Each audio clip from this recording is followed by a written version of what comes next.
All right, looks like everything's connected up as it should. Welcome again. This is our week 4 of finding healing through the Lord of the Rings as narrative therapy. Tonight, we're going to be talking about the power of small hands. And of course, we come to you each Sunday evening for the next few weeks at 7 p.m. Eastern Standard Time here on Facebook Live. You can also join our Zoom session if you'd like to be a part of our panel group in our counseling session.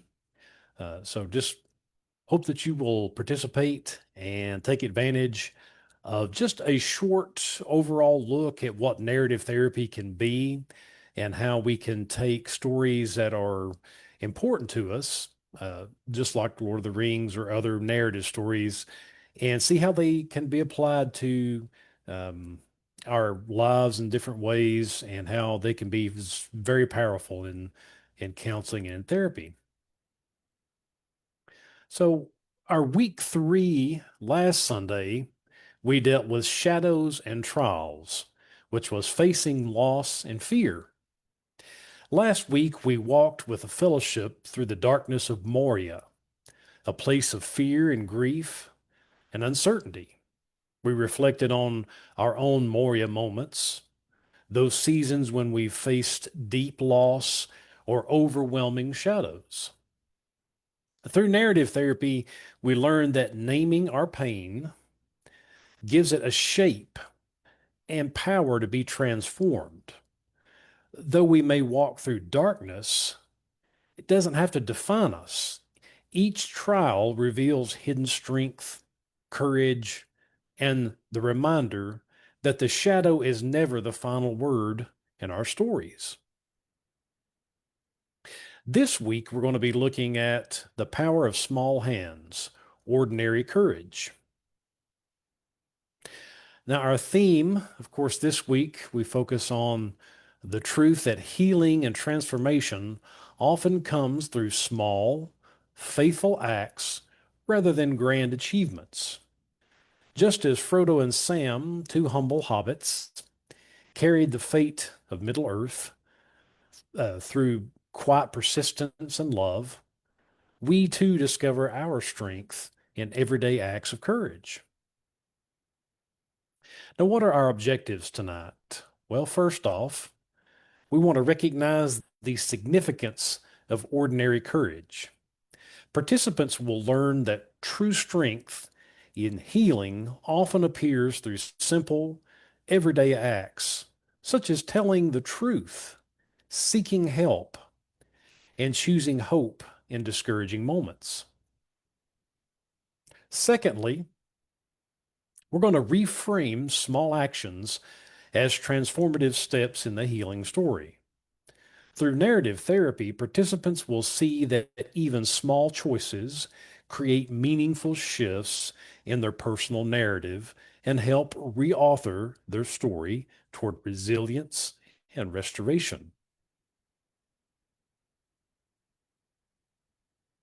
And then, thirdly, we're going to identify and honor the Sams in our lives. Participants will reflect on those who offer consistent, faithful support, the people whose quiet presence and encouragement remind us that we don't walk the healing journey alone. In the great sweep of Middle Earth, heroes are not kings or warriors. They're actually hobbits, small, humble, and unnoticed by the world, yet chosen for the greatest task imaginable. Tolkien reminds us that courage is not always loud or dramatic. Often it's quiet, steady, and rooted in love. When Frodo accepts the ring, he doesn't do so because he feels strong. He does it because he knows someone must. And when the burden grows too heavy, Sam steps forward and says, I can't carry it for you, but I can carry you. That single moment captures the essence of week 4. Healing, like the journey to Mordor, isn't about perfection or heroics. It's about small faithfulness. It's about showing up when we feel weak, taking the next step when the road seems endless, and finding hope in the simple acts of kindness that remind us we're not alone. In narrative therapy, this is the work of reframing our story, learning to see value in the small moments that carry us forward. A single conversation, a quiet prayer, a decision to just try again. These are the small hands that move mountains.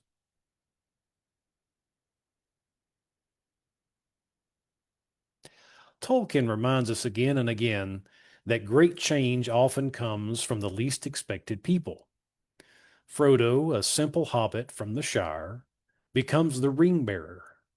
Sam, his gardener, becomes the heart of the story, a picture of loyalty, humility, and courage. When Elrond says, "This task was appointed to you, Frodo of the Shire, if you do not find a way, no one will," he's naming a profound truth. Sometimes the smallest, least powerful people carry the greatest potential for good.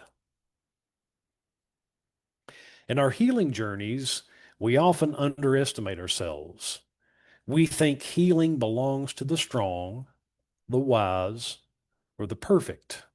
But in truth, it belongs to the willing, those who take one small step at a time.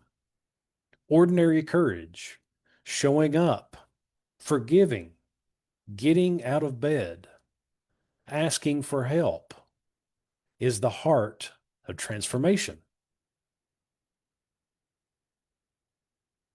Healing rarely comes through grand gestures.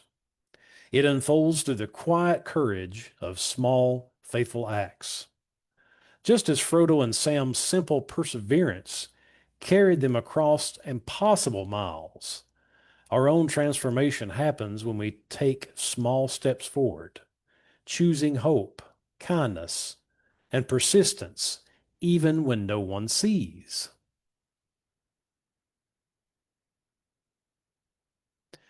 Sam says, "I can't carry it for you, but I can carry you." In narrative therapy, this moment invites us to reframe our idea of strength. True courage is not about feeling fearless. It's about showing up when fear is present and choosing to move forward anyway. Narrative therapy teaches that small steps change the story. When we rewrite our lives, we don't erase the past. We add new meaning to it, one act of courage at a time. Think about this. What small act of courage helped you survive a difficult time? When did you take a small step that later turned out to be significant?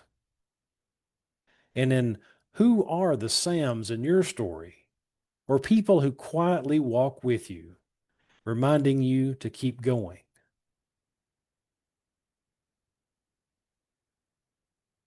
Frodo may carry the ring, but it's Sam who says, "I can't carry it for you, but I can carry you." That's the essence of small courage, helping, enduring, and loving in ways that seem simple but are spiritually profound. This week, take time to write about a moment when you practiced ordinary courage.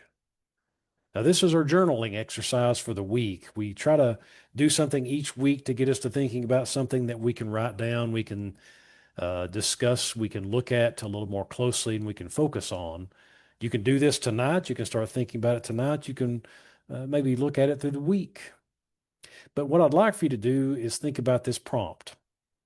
Describe a time when a small act, something that didn't seem heroic, became a turning point in your healing story. Maybe it was reaching out to a friend, telling the truth, choosing to rest, or refusing to give up when it would have been much easier to quit. Then I want you to ask yourself, What did that act reveal about your character or faith? How might you continue practicing ordinary courage this week? Now, here's what it would look like as you go through the journaling exercise. You don't necessarily have to do it like I've got it laid out here, but it's a good way to look at it. So, step one, what I'd like for you to do is remember a moment. So again, think of a time when you faced something difficult, and though you felt small, you still took a step forward. Think about what was happening in your life. How did you feel in that moment?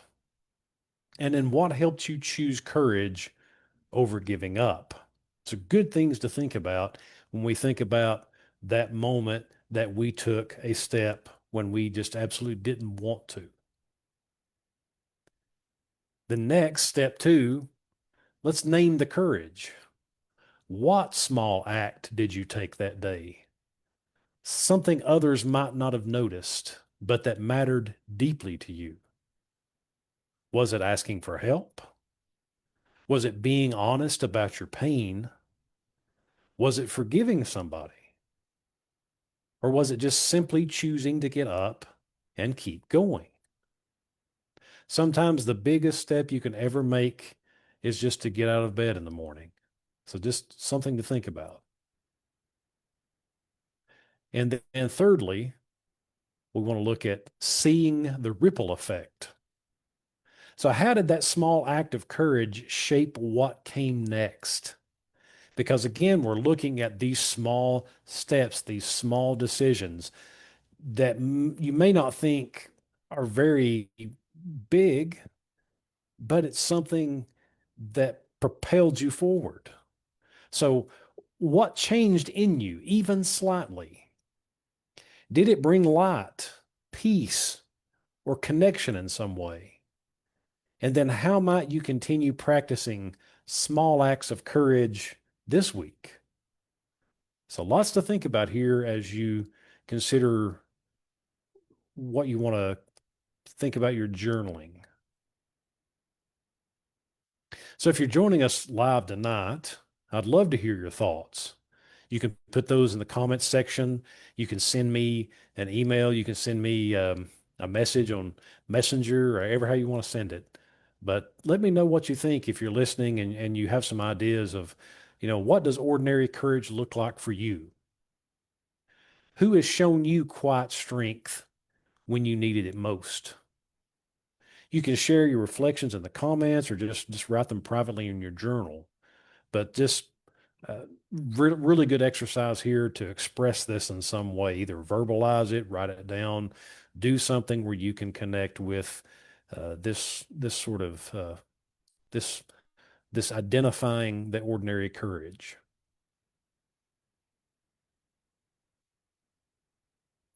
Now, as we close, I would just want you to think about the fact that the ring is not destroyed in one great moment of heroism. That's what's so wonderful about stories of this epic nature, like Lord of the Rings. It's not, there's some people joke and say, well, why didn't they just ride the eagle all the way to the mountain and drop the ring in the mountain and destroy it? Game over. you know, A to B real easy. But that's not what shapes our lives. And we know life isn't that easy. Life doesn't reflect this cheat, where you can just use something, get there, and you're done. But this daunting, seemingly impossible journey to destroy the ring isn't done in one great heroic moment. It's carried step by step, day by day, through struggle and pain by those who never thought they were strong enough. So just remember, your healing works the same way.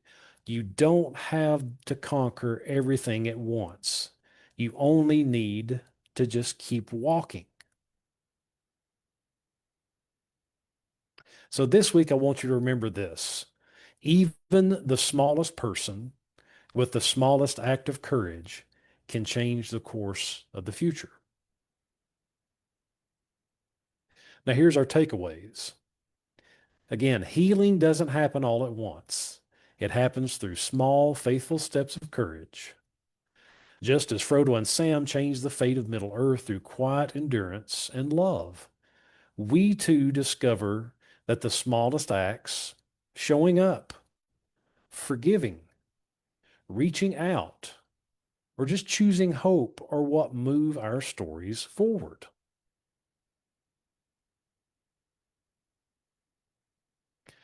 Ordinary courage is extraordinary in its impact. Every small act of faith, kindness, or perseverance becomes a thread in the larger story of transformation. In short, the smallest hands can do the greatest work. One step, one act, one choice at a time. So thank you for joining me for week 4 of Finding Healing Through the Lord of the Rings. Next Sunday at 7 p.m. Eastern Standard, we'll continue with week 5. We'll be looking at the shadow within, confronting the inner battle. Until then, may your small acts of courage light the way forward, and I hope you have a great week and a good night. So until next week, thank you so much, and we'll see you then.